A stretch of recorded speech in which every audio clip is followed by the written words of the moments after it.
pendidikan agama Islam dan budi pekerti. Assalamualaikum warahmatullahi wabarakatuh. Selamat pagi anak-anak, bagaimana kabarnya hari ini? Semoga sehat selalu dan selalu dalam lindungan Allah Subhanahu wa Ta'ala. Sebelum kita mulai belajar, ada baiknya kita berdoa terlebih dahulu. Mari kita baca bersama-sama. Bismillahirrahmanirrahim. Rabbi zidni ilma. Artinya, wahai Robku, tambahkanlah kepadaku ilmu. Selanjutnya, raditu billahi rabba wa bil islami dina wa bi Muhammadin sallallahu alaihi wasallam nabiyya. Artinya, aku ridho Allah sebagai Rabb, Islam sebagai agama, dan Muhammad sallallahu alaihi wasallam sebagai nabi. Selanjutnya, Allahumma inni as'aluka ilman nafi'an wa rizqan tayyiban wa amalan mutaqabbalan. Artinya, ya Allah, aku mohon padamu ilmu yang bermanfaat, rizki yang baik, dan amalan yang diterima.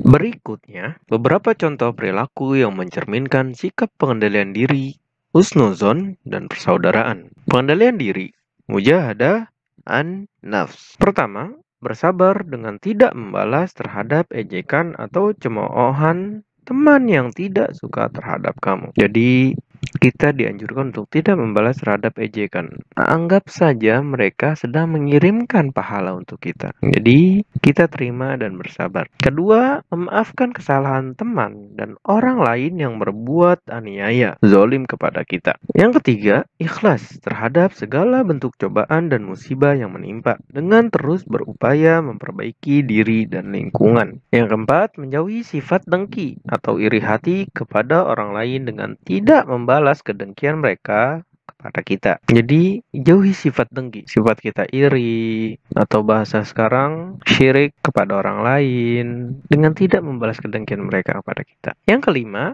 mensyukuri segala nikmat yang telah diberikan Allah kepada kita, serta tidak merusak nikmat tersebut. Menjaga lingkungan agar selalu bersih, menjaga tubuh dengan merawatnya, berolahraga, mengonsumsi makanan dan minuman yang halal, dan sebagainya. Jadi, mengendalikan diri kita dengan cara mensyukuri nikmat Allah. Jadi kita telah diberikan nikmat pada Allah Subhanahu wa Ta'ala banyak hal, baik dari alam berupa oksigen, angin, sinar matahari, air, dan lain sebagainya. Jadi kita harus jaga apa yang telah Allah berikan kepada kita, karena sesungguhnya nikmat Allah tidak bisa dihitung. Berikutnya, prasangka baik, husnuzon. Yang pertama, memberikan apresiasi atas prestasi yang dicapai oleh teman atau orang lain dalam bentuk ucapan atau pemberian hadiah. Jadi, memberikan apresiasi, kita menghormati teman kita,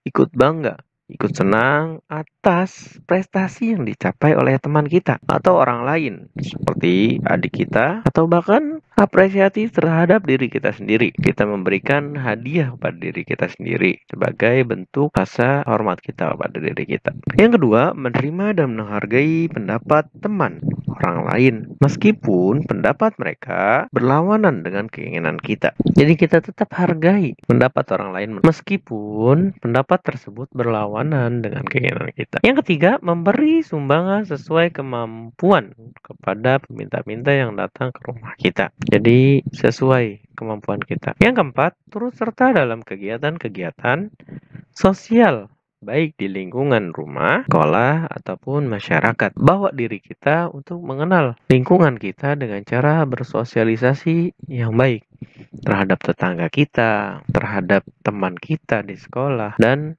masyarakat pada umumnya. Yang kelima, mengerjakan tugas-tugas yang diberikan kepada kita dengan penuh tanggung jawab. Jadi mengerjakan tugas yang diberikan dengan penuh tanggung jawab.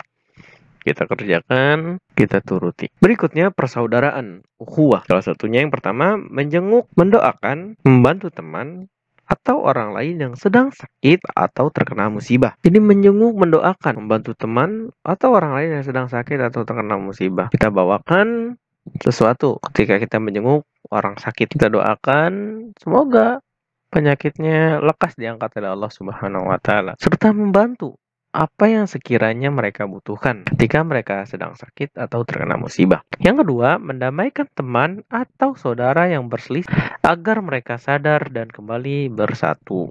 Jadi ketika ada teman yang berbeda pendapat atau malah berantem, kita pisahkan. Yang ketiga, bergaul dengan orang lain dengan tidak memandang suku, bahasa, agama, budaya yang dianutnya. Yang keempat, menghindari segala bentuk permusuhan, tawuran, ataupun kegiatan yang dapat merugikan orang lain. Kelima, menghargai perbedaan suku, bangsa, agama, dan budaya teman atau orang lain. Itu saja yang bisa saya sampaikan.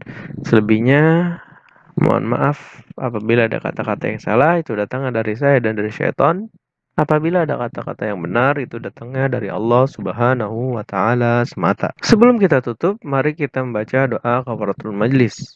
Subhanakallahumma wa bihamdika, asyhadu an la ilaha illa anta astaghfiruka wa atubu ilaik. Assalamualaikum warahmatullahi wabarakatuh.